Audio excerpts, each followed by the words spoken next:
at the YMCA, a code blue or a code, and the To be able to employees mention there. that again in a real way. Thank you. All right, somewhere I We lost you. We lost you at the Y. So if you want to try again, or you want me to. Chief, why don't you go ahead and jump in? All right. So there was a save by the employees with an AED there. I think that's what Chief Bearstrom was going to tell you about. Yeah. What was the second CPR. one? It's public-based CPR, right? And defibrillation. It's saved a life. So we're excited about getting that verified responder program started. All right. Any questions? Thank you. Thank you. All right. I apologize. I feel like I haven't communicated well with the board the last couple of weeks, and so I got a few things to do to update you on, and promise to improve my communication with you.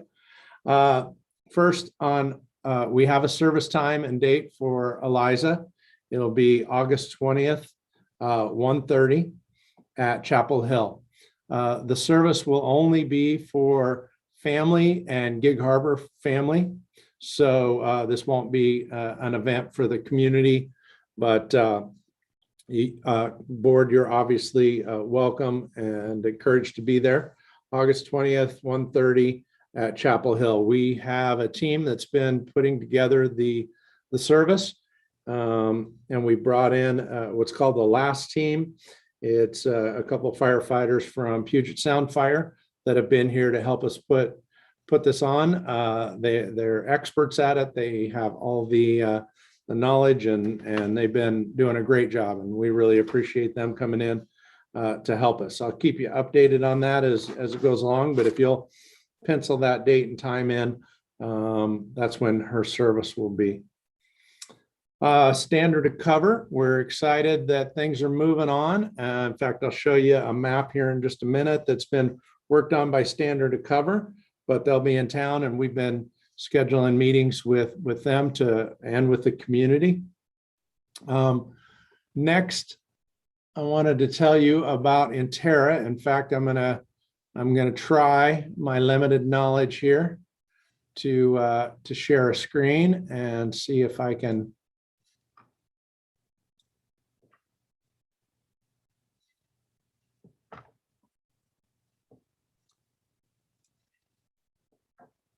Can you see the Intera? Am I doing it right? You had it, and then it went to your files. Oh, crap. How about now? No?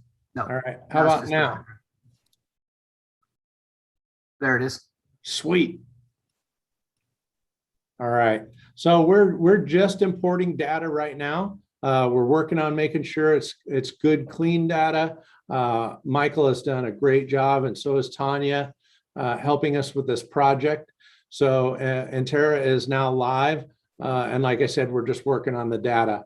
We're also working on some GIS layers. So just a quick demonstration of what we got here. You can see if we pick July 1 through today and apply it, we can look at our turnout time to dispatch, travel time, each unit performance. You can pick stations.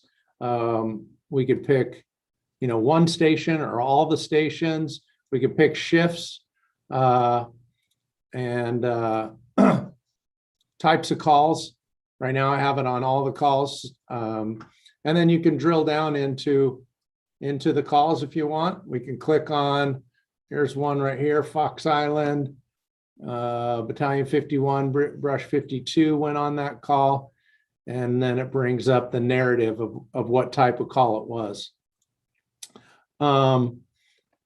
We also are working on adding, so when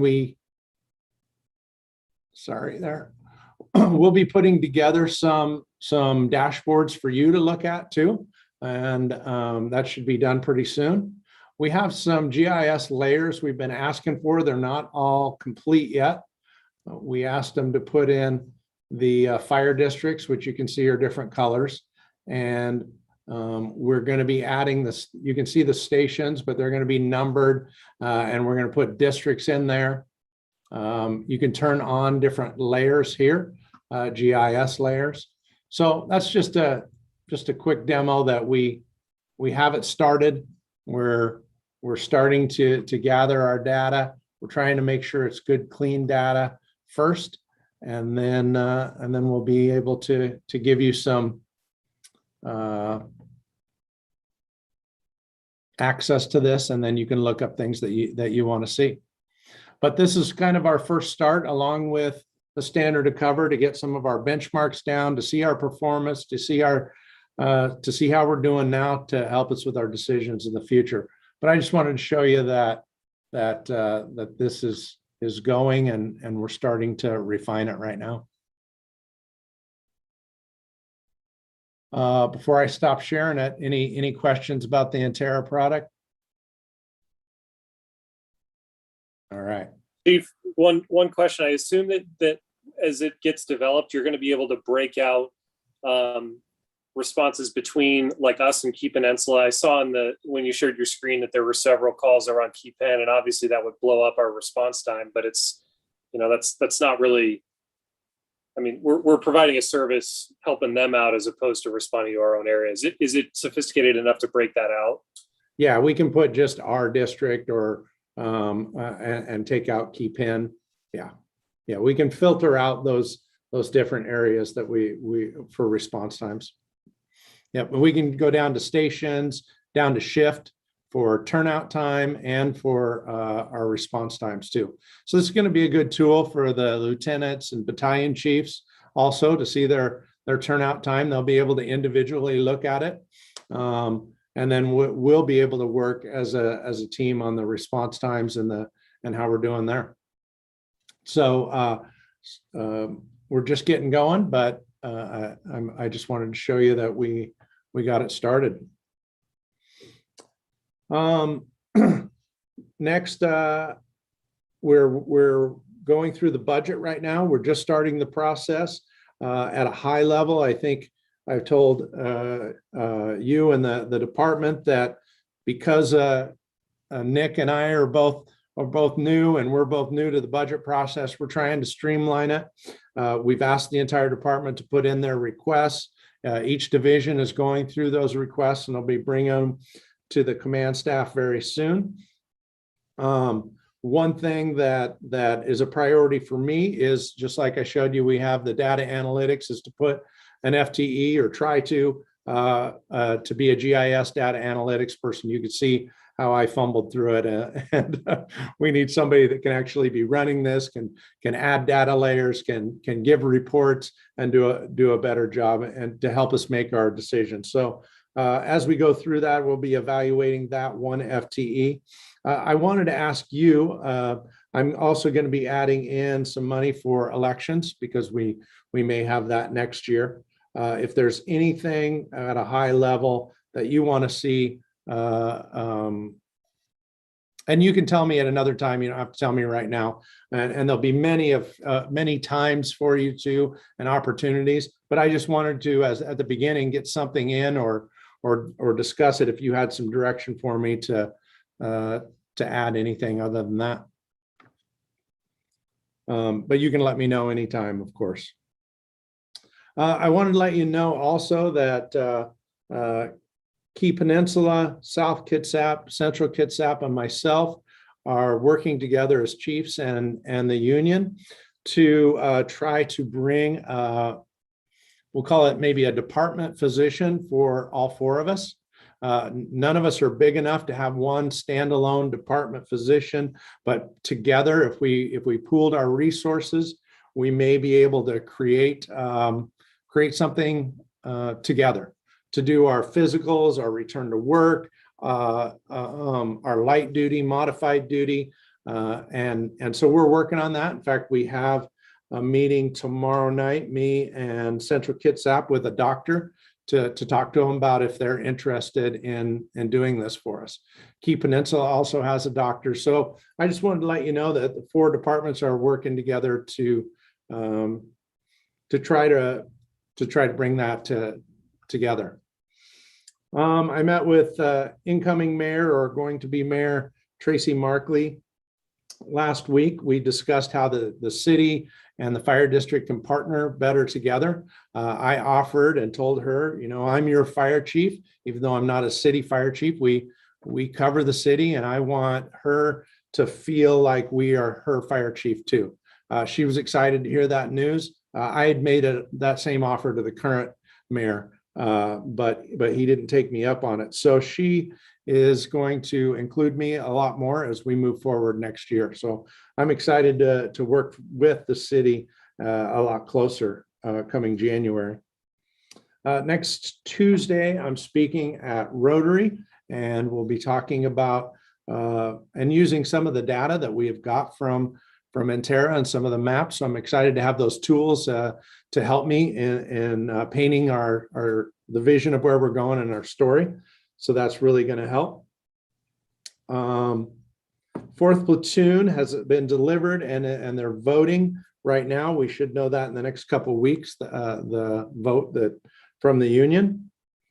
We're also working on what's called run cards, because we'll have 3-person engine companies on all of our engines by January. So we're trying to filter through all of our different runs and types and what type of assets we send. Once we go to 3-person engines, we may change some of that up. And it's a good time to just review all of our different responses and response criteria. So Chief Meyer is working on that. We've done our first round of interviews for hiring. We're not sure how many we're going to hire. We know we're down for 5 already, but we don't know how many are going to retire, and then also how many we put into the budget to up staff next year too. Our recruits, the laterals, should hit the line about mid-September, and our entry-level firefighters in November. That's about it right now.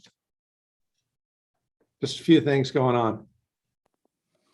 Just a couple. All right. Thank you, Chief. Any standing committee reports?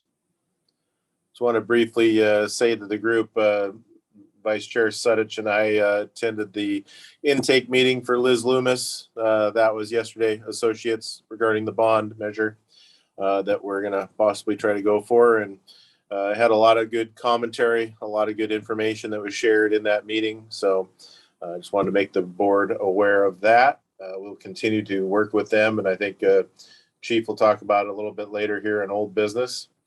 All right. Any other standing committee reports need to report out? I saw a lot of shaking heads, so I'll know on that. How about a financial report from Chief Langlow?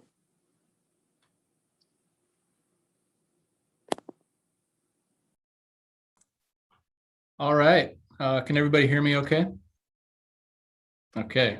I'm going to try and do the same thing that Chief Doan did with the screen sharing. We're going to see how it goes. I'm going to feel really embarrassed if Chief beats me to the ability to do it, but we're going to give it a try.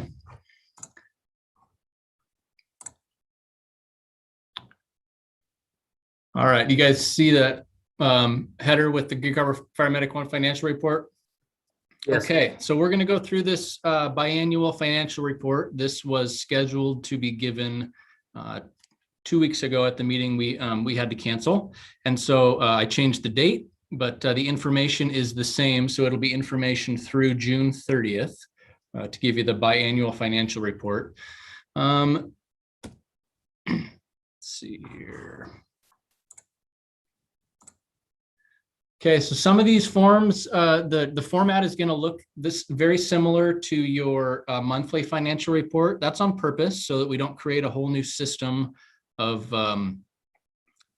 graphs and charts to be confusing. But what I want to do different for this biannual financial report is we're going to break out each line item a little deeper, and then I'm going to just highlight some specifics about each item. And then that will help us kind of give context to the year-to-date and the year-over-year change and kind of where we're at per line item. So this is where we're at for June 2021, 50% of the year complete. So this would be the same form that you would see in your monthly financial report. And so now let's break out each individual section here so we can give a little more flavor, a little more context. So our property taxes for our regular and EMS levy, they are tracking slightly ahead of budget projections, but also very similar to this position mid-year of 2020. And so you can see what we budgeted for the 2021 amount for the entire year, and then you can see where we're at year to date. So we're 55.21% of our budgeted number for the year.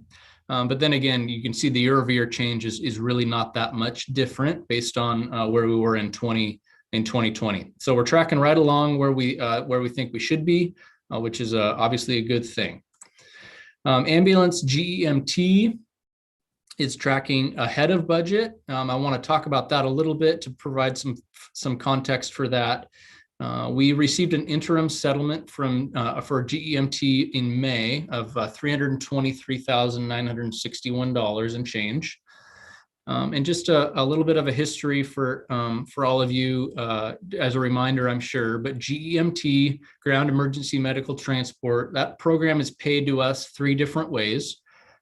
When EF Recovery does our billing for transports, they collect some of our GEMT money through our regular transport revenue and then deposit it into our accounts. And then we also receive an interim settlement, typically in the spring or early summer, and then a final settlement in the later fall. That after the governing body goes back and evaluates what we were getting per transport versus what our actual costs per transport were, then they make interim and final settlements. Our interim and final settlements since the inception of our involvement in the program have always been to the positive. In theory, they could potentially be to the negative, but they've never done that.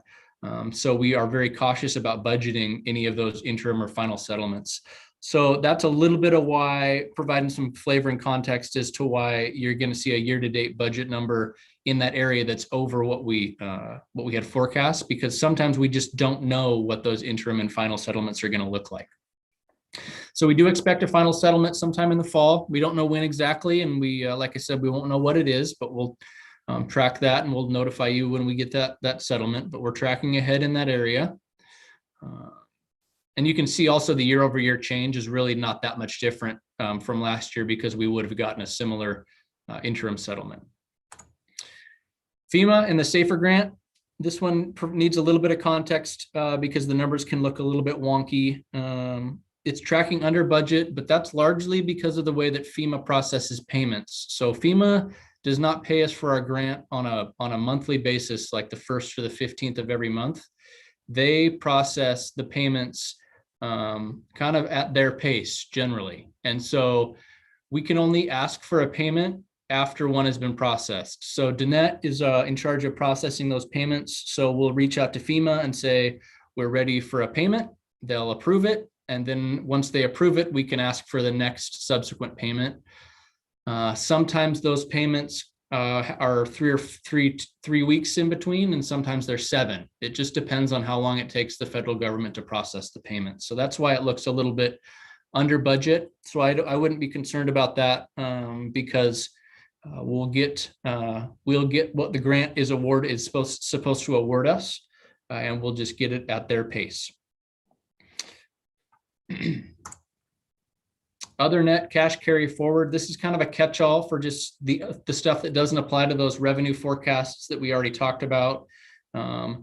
So you'll see that it's tracking ahead quite a bit of the budgeted amount, and I want to highlight one of the main reasons why is we received a CARES reimbursement check in June of almost $350,000 for CARES reimbursable expenses. That wasn't budgeted. You know, we expected that we would likely receive some CARES funds for reimbursement, but we didn't know what, when, or how much. And so we didn't budget for that. And so that's really a big chunk of that reimbursement that we received. And then this is also the category where we receive kind of this other catch-all category where we receive wildland reimbursements as they come through the process, understanding that we're paying our employees through our normal payroll process for their time out on the fire line or their time backfilling. And then we receive revenue through the wildland reimbursement process, and that gets categorized in this other revenue section. And then sale of surplus goods isn't a huge chunk, but happens. And then you kind of got the other, which are just some miscellaneous things like timber excise tax and some of those other contracts for service. So that really wraps up our revenue section. And so now we've kind of rolled up, this slide rolls up all of our revenues. So you'll notice that our revenues are tracking ahead of projections by a little over 6%, a little bit over the year-over-year budget. But I would also highlight too, those two large influences are that GEMT interim settlement and the CARES reimbursement, just to keep in mind for that.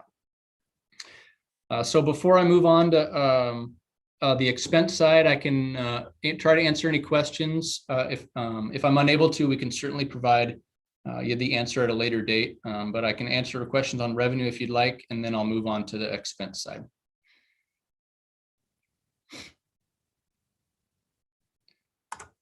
All right, there'll be a chance for questions at the end also. So on the expense side, we'll go through these line by line. Some of them are pretty self-explanatory and I won't spend too much time on them, but others I'll spend a little more time just to provide some flavor and context. So the legislative side, you're seeing it's running over our budgeted amount. I wanted to highlight that that's largely because of a couple unbudgeted expenses that the board approved over the last couple of months, one of which being the Dynamics standard of cover and community risk assessment, Intera for data analytics. And then also the year-over-year change is reflected with those unbudgeted items. And then also we increase the overall line item in the budget by almost 11%. So that's why you're going to see some of that year-over-year change.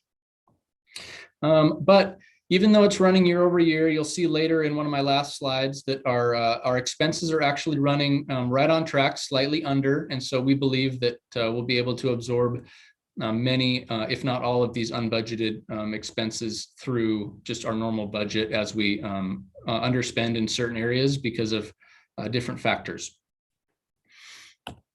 Financial and records, tracking under budget. However, it's really close to how it tracked this time of the year in 2020. And then this also saw an overall budget increase of 6.7. So that accounts for that year-over-year change. Data processing is tracking consistent with 2020 after factoring an overall budget increase. You're going to see that being somewhat of a theme throughout the report where we increased our budget. Things cost more to do, and there's more projects that we were able to accomplish this year with an increase in tax revenue. Suppression is our biggest expense area, understandably, with salaries and benefits for the vast majority of our folks. And I'm happy to report that that's tracking consistent with 2020 usage and right on pace, a little bit under with what we budgeted. But I will say, I think we're going to see these numbers either stay right where they're at or normalize a little bit as it pertains to the year-over-year percent of the budget, because we're getting into summertime, higher usage, and we'll see some of those numbers tick up a little bit potentially, but we're right on par with where we thought we were going to be. Admin is running a little bit over, and I wanted to, a couple item there highlight. It's tracking slightly ahead of budget, and that's largely because we brought Chief Doan on a little earlier than in 2021 than we had initially budgeted. But like with some of the unbudgeted items in the legislative line item, we're confident we'll be able to absorb that in other areas of the budget, and we'll be in good shape there. Alarm and communications, slightly under budget. Year-over-year change I wanted to highlight. We did have a budget increase of 28% on this line item. That's largely attributed to a couple of capital projects. Wireless headsets for our engines was one, and then we had an increase in radio subscriber fees for our mobile and portable radios that we had to absorb or had to budget for. And then we've had some other smaller increases. But it's a little bit counterintuitive because you'll see, we did increase the budget line item, but then we're also under from this point last year. And I think as I dug into that a little bit and looked, we still have yet to pay for another quarter of South Sound 911 fees. And then actually none of those radio subscriber fees have been billed yet. So that's almost $120,000 of radio subscriber fees that we're gonna catch up with that year-over-year change and the year-to-date percent of the budget, because we're gonna have to pay that, when it gets billed in full. So that just has not been billed yet.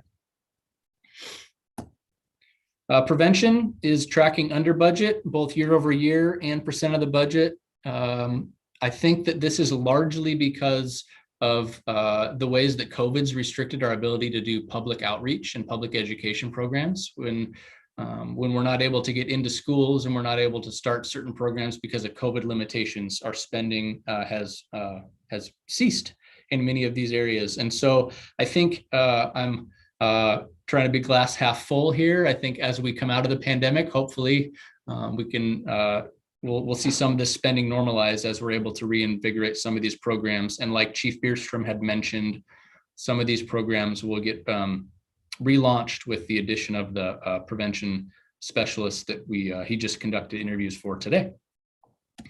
Training, very similar story to prevention for the same reasons. Because of COVID, very early on in COVID, we were not sending our folks to outside training, and we were also not training inside as much as we had historically done on duty. And so some of this will normalize as we send folks to training, but I would anticipate that this is probably going to stay under budget for the duration because we just can't catch up with some of the things we had planned. We can't, we're not, COVID isn't giving us more days in the year to reschedule training. So I would anticipate this will continue to track under for the duration of the year. Facilities is running slightly under, but I believe we're going to see this normalize because we've got some capital projects that are either done as of now. From this report, they had not been done yet, or they will soon be done. So paving is completed, and we just you'll see that in your vouchers at your next meeting. We replaced a generator and ATS automatic transfer switch at 56, and then we still have yet to replace the fuel card system that's in the works. So I think we're going to see these things normalize throughout the rest of the year as these larger capital projects get completed. Vehicles is tracking ahead of last year. The year-over-year change is reflective in an increase in the budget.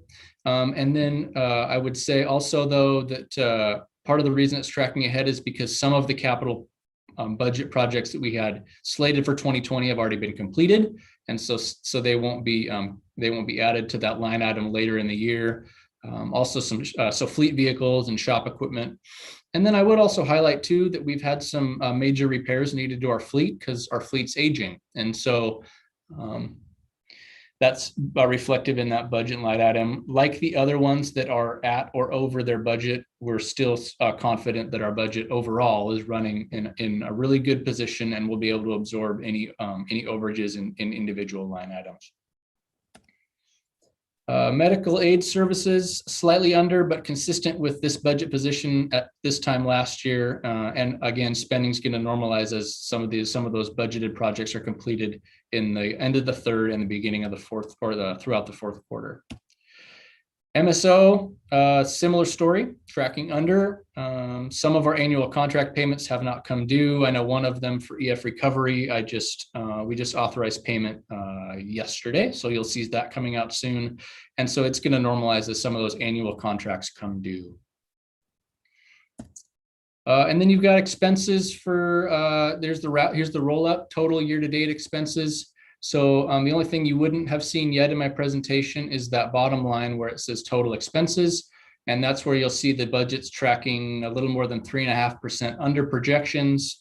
And then the year-over-year change is pretty darn close to last year. So we expect spending to normalize a little bit in some areas, and for the most part, just stay right where it's at. So that is the expense side of the biannual financial report. And then I'm open for questions. And again, I will provide as many answers as I can. If we don't have a specific answer, we will get it for you. There may be a division or an assistant chief on here that may want to chime in on an area, or I don't want to put them on the spot. So we may get some information for you, then follow up at a later meeting or through email. Either one is totally reasonable.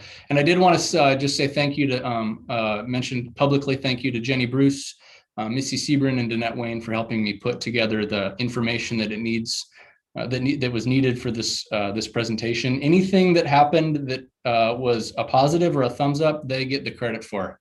Any criticisms, you can send them my way, but they get the positive reinforcement for all the hard work that they did in that area.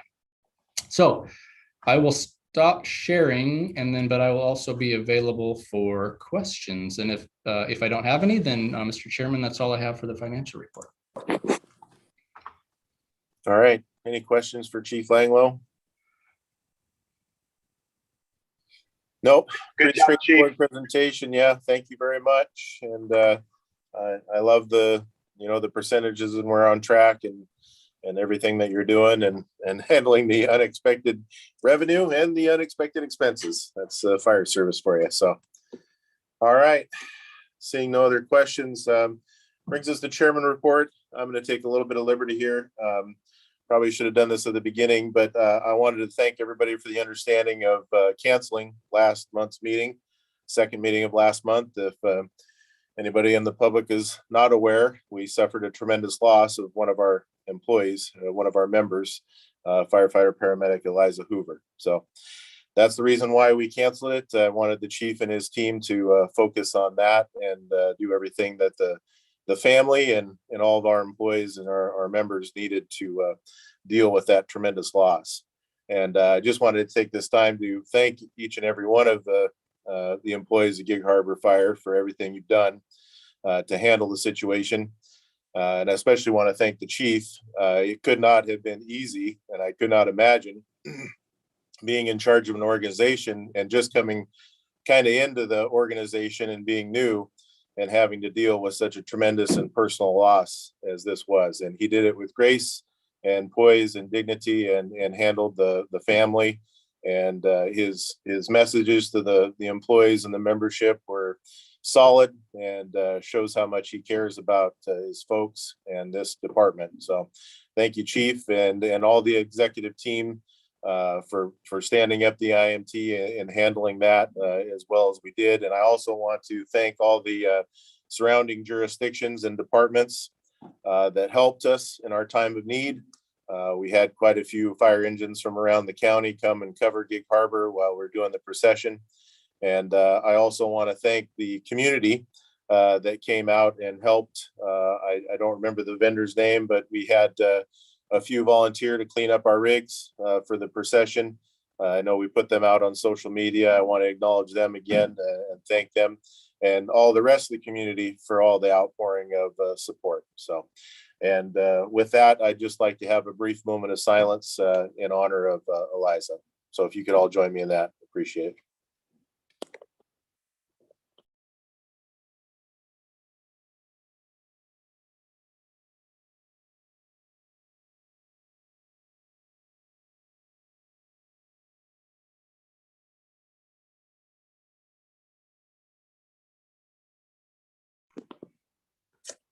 All right, thank you, everyone. With that, old business, Chief, we'll get back to Liz Loomis in the Capitol facilities. Thank you. Thank you for that, Chairman. That was excellent. Yeah, couldn't be more proud of our department, and everybody has been all hands on deck, working a lot of hours the last couple of weeks, and just very proud of everybody. Thank you. So we had a presentation from Liz Loomis, and in your packet is the agreement that we went over. It will need, if it's okay with you, it starts on August 1, so we may have to make a motion to backdate the contract. It'll be a 12-month contract. I made it 12 months, and if we need it longer, we can do a month to month, or we can do a second one for to add on to it. I've already talked to her about that. But I thought we'd start with just a 12-month right now. So if you don't have any questions, it's our recommendation, or my recommendation, that you approve it so that I can sign it, backdated to August 1st. All right, I'd entertain a motion to approve the contract and backdated August 1, if somebody's so willing.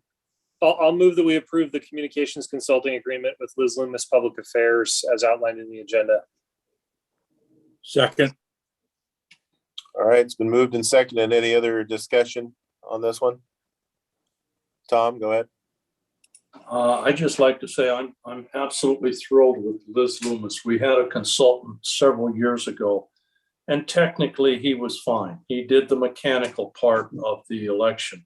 Liz Loomis, as Chairman Wilsey and I attended, she wants to get down and find out what makes this department click. And it was very impressive from my point of view, how much she wants to know going into this. So I wholeheartedly endorse her. Thank you. Thank you, Tom. Any other discussion? All right, roll call vote, please. Commissioner Incy, Yes. Commissioner Nelson, Yes. Commissioner Sudich, Yes. Commissioner Urbina. Yes. Chairman Wilsey. Yes. All right, on to new business. We've got a resolution 2021-15. Chief Langlow. Yes, okay. So the Benefits Committee at Gig Harbor Fire Medic 1, we have recommended and agreed to add Fidelity Wealth Management as one of our 457 brokers. Historically, we have had a couple of different options for our members, and most recently that's been the state of Washington, that has been Voya, and then Decision Point. And so the Benefits Committee met, and we have moved forward with moving Voya to a spot where we're not going to be making contributions to our 457 into Voya anymore. If members have their money in Voya, would like to keep their money in Voya, Voya will still continue to manage those funds. We would just not be adding any more new funds to Voya through our 457. And instead, we're adding Fidelity Wealth Management as the other option for the 457. And the Benefits Committee, just as a reminder, the Benefits Committee is a combined labor and a management committee. This is a decision supported by labor, and they are in agreement that this is what we want to do. So this resolution allows Fidelity Wealth Management, Fidelity Management Trust as a trustee of the Pierce County Fire District 5 Fidelity 457B plan with the associated number. This resolution is consistent in language other than the name of Fidelity and the plan number with the other 457 plans. And so we would recommend your adoption of this resolution so that we can move forward with Fidelity as one of our 457 options.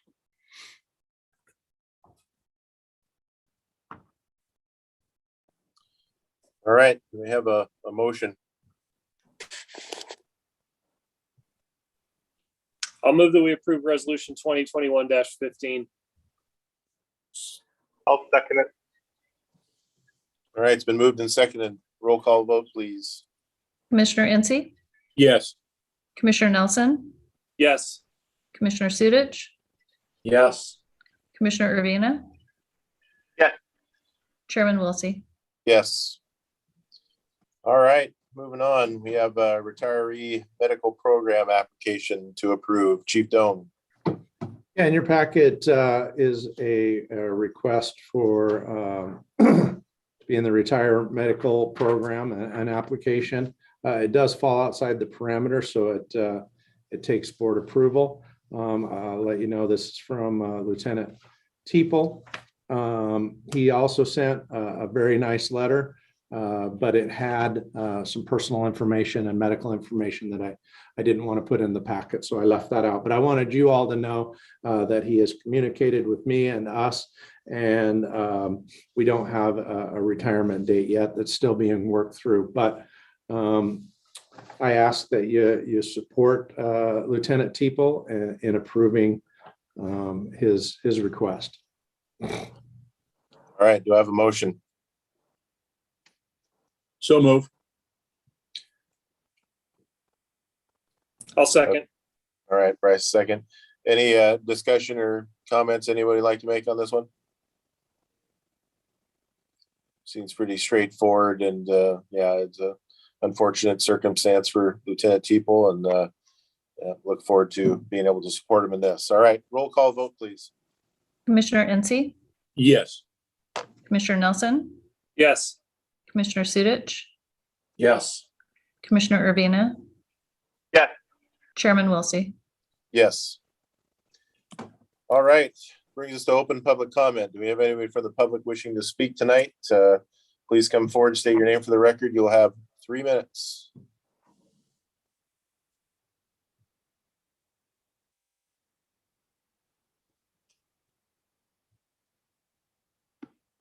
Anybody raising their hand or moving forward or anything?